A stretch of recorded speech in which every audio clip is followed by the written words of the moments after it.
असा भोपळा घ्यायचा, छान मस्त गावठी भोपळा, पिवळा असा रंग बघून घ्यायचा. हा भोपळा टेस्टी असतो. आणि आपण आता मिक्स भाजी करणार आहोत.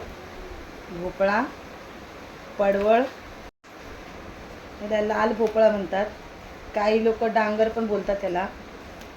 असं पहिलं सोलून घेऊया.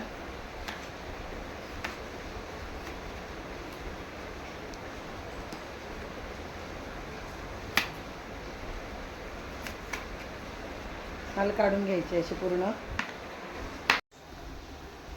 ही पण तयारी करून घेतलेली आहे. भेंडी, पडवळ आणि भोपळा तिन्ही आपण मिक्स भाजी करणार आहोत. छान लागते, टेस्टी लागते भाजी. त्याच्यासाठी आपण लसूण घेतलेले आहे, कढीपत्ता, कांदा आणि मिरची. नंतर आपण खोबरे टाकणार आहोत भाजी शिजल्यानंतर. छान भाजी मिक्स होते. चला तर आता आपण मिक्स भाजी चिरून घेतलेली आहे. तर आपण फोडणी देऊया. प्रथम टाकूया आपण राई टाकलेली आहे, थोडं जिरं टाकलेलं आहे, ते छान तडतडलं. थोडीशी मेथी टाकलेली आहे, मेथी दाणे. मेथी दाणे टाकले की थोडी टेस्ट अलग येते. बरोबर लसूण टाकलेली आहे, मिरची टाकू, कढीपत्ता,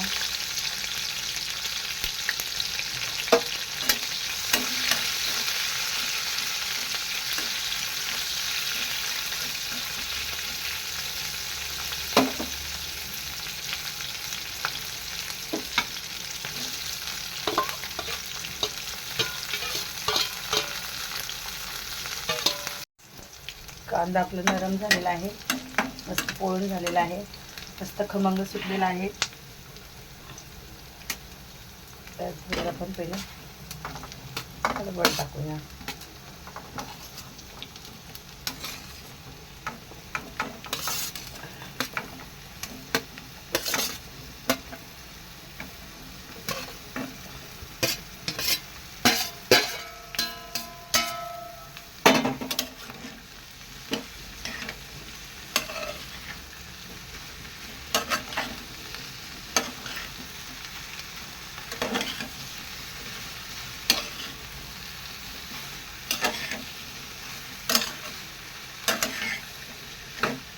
ट्राय करा तुम्ही पण, छान होती भाजी मिक्स, जसं ऋषी पंचमीला बनवतात तशा टाईप. कांदा थोडासा घ्यायचा, नाही तर भाजीला जास्त गोड गोड लागते अशी. भोपळा पण गोड असतो, भेंडी पण, पडवळ पण. मग कांदा थोडासा घ्यायचा. आणि फक्त लाल भोपळ्याची करायची असेल तर फक्त लसूण मिरचीवर करायची, राई जिरा. आणि मिक्स केले म्हणून थोडंसं कांदा घेतला. छान भाजी होते. थोडा वेळ झाकण लावून ठेवूया. मी मटक्यामध्ये रात्री दही लावलं होतं. मला दही मटक्यामधला आवडतो. आपण शहरात राहिलं तर मी छोटासा मटका आणलेला बघा, खास दह्यासाठी. आणि मी रात्री लावलेलं आहे. माझ्या मुलींना पण आवडतं मटक्यामधलं दही. छान होतं, पण छान मस्त आहे बघा. जसं आपण विकत आणतो तसं होतं दही. हे बघा बघा, पाणी वगैरे होत नाही, छान दही झालेलं आहे. जसं काय आपण डेअरीमधून विकत आणतो तसं. हे बघा, मस्त दही झालेलं आहे मटक्यामध्ये. तुम्ही पण टोपापेक्षा मटक्यामध्ये लावा, छान दही बनतो बघा.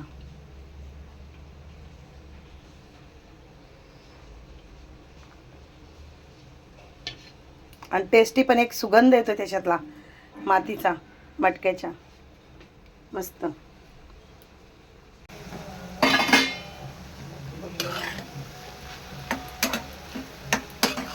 भोपळा छान नरम झालेला आहे.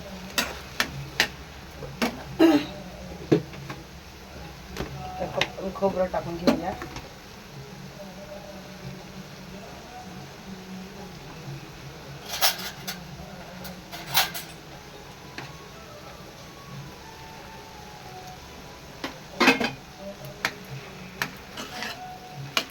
भाजी मिरचीवरतीच करायची.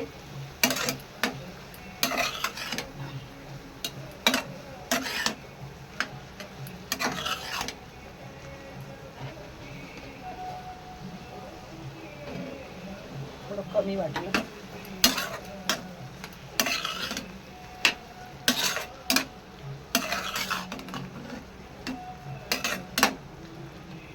जी आता तयार आहे.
भाजी छानच झालेली आहे, खूप टेस्टी झालेली आहे भाजी.